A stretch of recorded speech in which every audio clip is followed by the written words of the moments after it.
Mimi naitwa Titus Charles Kabuo, mwenyekiti wa Chimba Madini mkoa wa Geita, lakini pia ni mwenyekiti wa kamati ya madini ya dhahabu taifa kupitia FEMATA.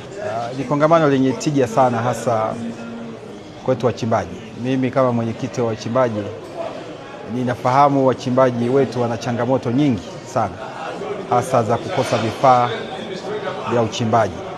Kizingatia kwamba uchimbaji ni sekta inayokuwa, lakini ni sekta ambayo inakutana na changamoto nyingi za kiteknolojia. Sasa vifaa ni muhimu sana, vinahitajika sana katika swala zima la uchimbaji, uchenjuaji na kadhalika. Sasa kongamano hili mimi nafikiri ni mwarobaini mkubwa sana kwa wachimbaji wetu, hususan wa mkoa wa Geita, kwa sababu ni wachimbaji ambao wanapenda kuifanya hiyo kazi ya uchimbaji kwa ufanisi kabisa, na ndio maana imeleta tija, imeleta chachu kubwa sana kwa ulipaji wa kodi na maendeleo ndani ya mkoa wetu wa Geita. Kwa hivyo kongamano hili mimi nalichukulia kama fursa kubwa sana kwa wachimbaji wetu, kwa sababu hata mimi ni mnufaika pia. Kubwa zaidi ni hili sasa ambalo limeletwa na hawa wataalamu wetu wanaojihusisha na masuala hayo ya uwekezaji.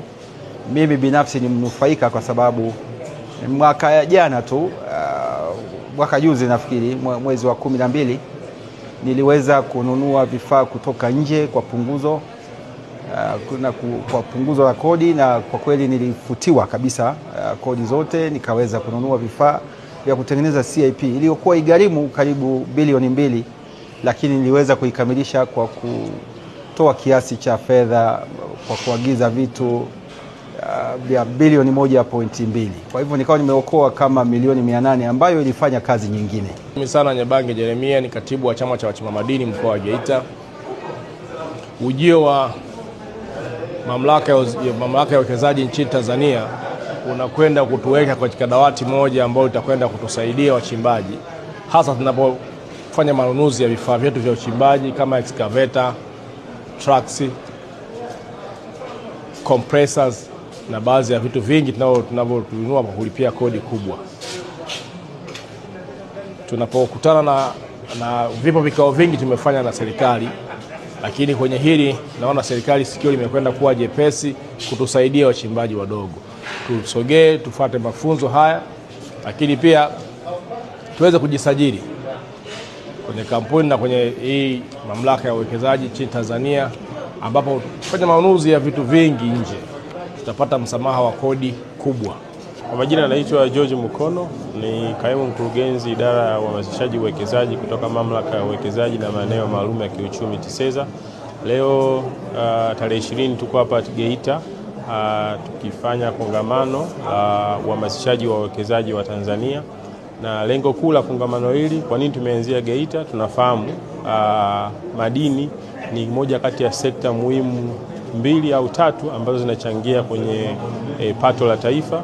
Tunatambua Geita kuna wafanya biashara wengi, lakini kuna wawekezaji wengi wakubwa, wadogo pamoja na wakati katika sekta ya madini, na tupo hapa. Cha kwanza kikuu ni kutambulisha hii mamlaka ya uwekezaji TISEZA. Tunatambua hii ni mamlaka mpya, imeanza mwaka jana.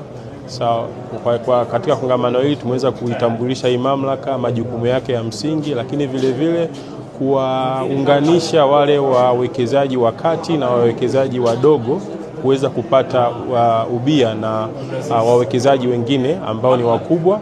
Na ubia huu upo katika nyanja tofauti. Kuna ubia ambao kuna wale ambao wana maeneo ambayo yako tayari yameandaliwa kwa ajili ya uchimbaji, lakini kuna wale ambao wana maeneo wameshaanza kufanya uchimbaji, lakini wanahitaji mtaji zaidi ili kuweza kuongeza ule uchimbaji wa kisasa lakini wa kitaalamu zaidi.